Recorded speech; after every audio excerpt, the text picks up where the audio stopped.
ముస్లిం minority సోదరులను ఊసకోసేటటువంటి పరిస్థితి రానికండి అని చెప్పి మాత్రం మనం చేస్తున్నాం. మోడీ గెలిస్తే ఈ దేశం ఛిద్రమైపోతుంది. ఈ దేశం ఏమాత్రము శాంతి సౌభాగ్యమైనటువంటి లేకుండా పోతుంది. సమాజ గౌరవం కోసం తన రంగుల వెలుగు జీవితమైనటువంటి సినీ జీవితాన్ని కూడా వదులుకొని మన చిరంజీవి మన కోసం సమానంగా ఉండాలి ప్రతి ఒక్కరూ అని, అందరూ కలిసి ఉండాలని, అందరూ కలిసి అన్నదమ్ముల్లాగా బతకాలని కోరుకుని ఈరోజు కాంగ్రెస్ నాయకత్వం వహించారు అని మాత్రం మనం చేస్తున్నాం. అందుకే మీకందరికీ తెలియజేసేది ఒకటే, రాబోయే రోజుల్లో కాబోయే మహానాయకుడు మన చిరంజీవి గారు అని మాత్రం మనం చేస్తున్నాం. ఆ చిరంజీవి నాయకత్వంలో కాంగ్రెస్ పార్టీ ఈరోజు నడుస్తుంది. ఆ నడిచేటటువంటి కాంగ్రెస్ పార్టీని మనం ఏ దిశ వైపు తీసుకుపోవాలి ఈ దేశాన్ని అనే ఆలోచన చేస్తుంది. ఎప్పటికి కూడా లౌకికవాదాన్ని కోరుకునేటటువంటి ఒకే ఒక party national party Congress party. అదేవిధంగా ఇంకెవరు ఇటువంటి పార్టీ ఉండదు అని కూడా తెలియజేస్తున్నా. బహిరంగంగా చంద్రబాబు నాయుడు గారు మతతత్వ శక్తులతో కూడి ధైర్యంగా వచ్చి ఈరోజు మళ్ళా తిరుగుతున్నాడు. గతంలోనే చెప్పాడు నేను ఈ తప్పు మళ్ళా చేయను అని. కానీ ఆయన మాటలు నీతి మీద రాతలు అని చెప్పి మాత్రం మనం చేస్తున్నాం. మళ్ళా కట్టాడు వాళ్ళతో జత. అదేవిధంగా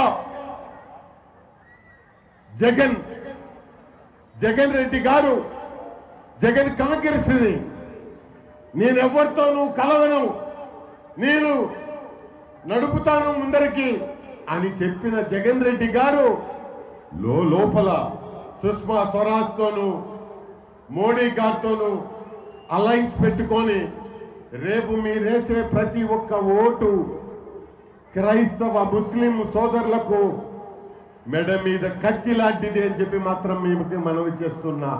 అటువంటి దౌర్భాగ్యులకు మత ఛాందసులకు అధికార దహంకారంతో ఉండేటటువంటి అధికార దాహం కలిగినటువంటి వారికి ఓటు ఇవ్వద్దు అని చెప్పి మాత్రం నేను కోరుకుంటున్నా. అందుకే పార్లమెంటు సభ్యుడిగా మనకందరికీ ఎంతో ప్రీతిపదమైన పరిచయమైన ఒక పారిశ్రామికవేత్తగా ఉండి కూడా శాసన మండలి సభ్యుడిగా ఉండి కూడా ప్రతి ఒక్కరికి తమ చేతనైన సహాయాన్ని అందిస్తున్నటువంటి శ్రీ నారాయణ రెడ్డి గారిని గెలిపించవలసిందిగా ప్రార్థిస్తున్నా. అదేవిధంగా ఆత్మకూరు నియోజకవర్గంలో కొన్ని కోట్ల రూపాయలతో ప్రజా సంక్షేమ పథకాలను రాబోయే తరానికి సైతం అందించినటువంటి మన మాజీ మంత్రివర్యులైనటువంటి శ్రీ రామనారాయణ రెడ్డి గారిని ఆత్మకూరు ప్రజలు వదులుకోవద్దు, ఎటువంటి పరిస్థితుల్లోనూ వదులుకోవద్దు. మీ నాయకులు వెళ్ళిపోవచ్చేమో కానీ నా నమ్మకం, నా విశ్వాసం ప్రజలందరూ మా తమ్ముడితో రామనారాయణ రెడ్డితోనే ఉన్నారని నేను భావిస్తున్నా. ఈరోజు అదేవిధంగా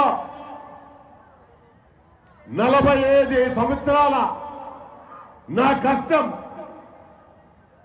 నా శ్రమ, ఈ నెల్లూరు నగరాభివృద్ధి, అలాగే 50 సంవత్సరాల కళ, medical college, collector office, police office, ఇవన్నీ కూడా నూతనంగా నిర్మించుకున్నటువంటి మనం ఆ కళలో నుంచి వచ్చిన వారే నెల్లూరు రూరల్ శాసనసభ కాంగ్రెస్ పార్టీ అభ్యర్థి విజయ్ కుమార్ రెడ్డి గారు అని చెప్పి మాత్రం మనం చేస్తున్నా.